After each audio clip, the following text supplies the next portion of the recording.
Welcome to the channel flying thought 47. విషయం ఏంటంటే ఒక 23 ఇయర్స్ ఉన్న అబ్బాయి 700 మంది అమ్మాయిలని ట్రాప్ చేశాడు.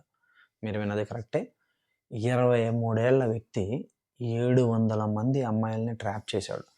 ఈ ట్రాప్ చేయడం అంటే వాళ్ళ దగ్గర నుంచి మనీ లాక్కున్నాడు, భయపెడుతూ ఉన్నాడు, అన్నీ జరుగుతున్నాయి. ఈ 700 మంది వాడు చెప్పింది చెప్పినట్టు చేస్తున్నారు అంటే దీని అంతటికి కారణం ఈజీగా వాళ్ళకి సంబంధించిన ఇన్ఫర్మేషన్, వాళ్ళకి సంబంధించిన ఫోటోలు, వాళ్ళకి సంబంధించిన వీడియోలు వాడితో షేర్ చేసుకోవడమే. వీడేంటంటే నోయిడాకి సంబంధించిన వాడు.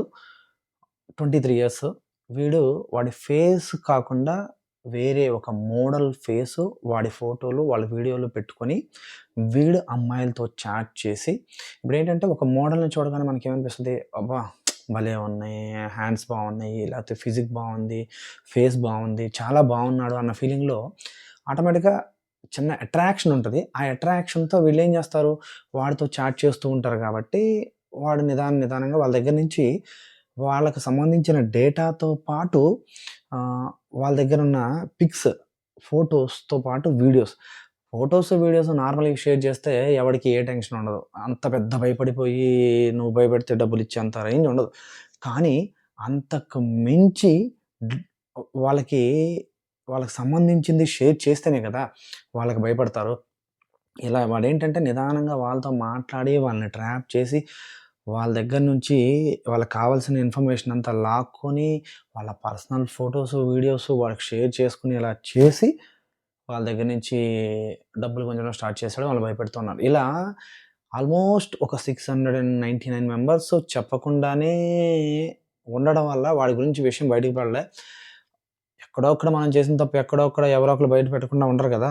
అలాగే ఒక అమ్మాయి డేర్ చేసి ఎళ్లి పోలీస్ స్టేషన్‌లో కంప్లెయింట్ ఇచ్చి, ఇలా నన్ను భయపెడుతున్నాడు, ఇలా నన్ను ఇబ్బంది పెడుతున్నాడు వీడు, ఇలా నన్ను ట్రాప్ చేశాడు, నాకు సంబంధించిన ఫోటోస్, వీడియోస్ వాడితో నేను షేర్ చేసుకున్నాను, అందుకే ఇలా ఏడిపిస్తున్నాడు అంటే, అసలు వీడెవడు, వీడి గురించి మొత్తం డీటెయిల్స్ తెలుసుకుందాం అని చెప్పి లాగితే, వాడి ఎనకాల ఒక 700 మెంబర్స్ సంబంధించిన డేటా పోలీసులు దొరికితే షాక్ అయ్యారనమాట. సో, అసలు మనం చెప్పాలనుకున్న విషయం ఏంటంటే, ఈజీగా ట్రాప్ అయ్యే అవకాశం మీరు వాళ్ళకివ్వొద్దు.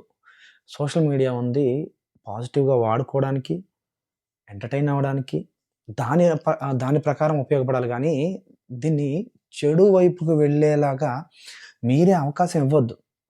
ఇస్తే తర్వాత మీరే బాధపడాలి. సోషల్ మీడియా ఇలా అంటే ఆపరేట్ చేసే సిట్యుయేషన్‌లో ఉంది.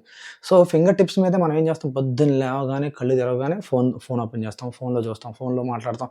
ఫోన్ మ్యాక్స్ ఫోన్‌లోనే ఉంది. కానీ ఫోన్‌లో ఉంటున్నాం, ఫోన్‌లో చేస్తున్నాం, ఫోన్‌లో బతుకుతున్నాం కదా! అని మన ప్రతి విషయాన్ని ఫోన్‌లో వేరే వాళ్ళకి షేర్ చేసుకుంటే ఇలాంటి పరిస్థితులు ఎదురవుతాయి. సో, అమ్మాయిలు బీ కేర్‌ఫుల్. ఇలాంటి వాళ్ళ నుంచి కొంచెం జాగ్రత్తగా ఉండండి. ఉంటేనే మీకు, మీ జీవితాలకి, మీ పేరెంట్స్ జీవితాలకి, మీ ఫ్యూచర్‌కి ఏముంది ఇలాంటి వీడియోస్‌లో షేర్ చేశారనుకోండి, ఫ్యూచర్‌లో అవే అడ్డుపెట్టుకొని మీకు పెళ్ళైన తర్వాత కూడా ఇబ్బంది పెట్టొచ్చు. సో, మనకు సంబంధించిన వీడియోలు ఎవరికైనా షేర్ చేస్తున్నామా, ఫోటోలు షేర్ చేస్తున్నామా అంటే ఒకటికి 2 సార్లు వీడికి షేర్ చేయొచ్చా? లేదా? అని ఆలోచించుకొని చేసుకోండి. లేకపోతే ఏంటంటే ఫ్యూచర్‌లో చాలా ఇబ్బందులు పడతారు. ఇప్పుడు నార్మలే గదా! వీడేం చేయలేదు అనుకోవచ్చు.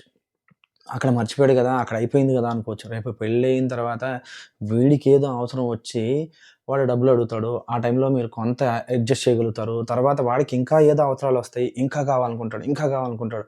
అప్పుడు చాలా ప్రాబ్లమ్ ఫేస్ చేయాల్సొస్తది. సో, మనకు సంబంధించిన ఏదైనా విషయం సోషల్ మీడియాలో పెట్టే ముందు, చెప్పే ముందు మీరందరూ కొంచెం కేర్‌ఫుల్‌గా ఉండి ఆహ్, మీరు సోషల్ మీడియాను వాడుకొని హ్యాపీగా ఉండండి.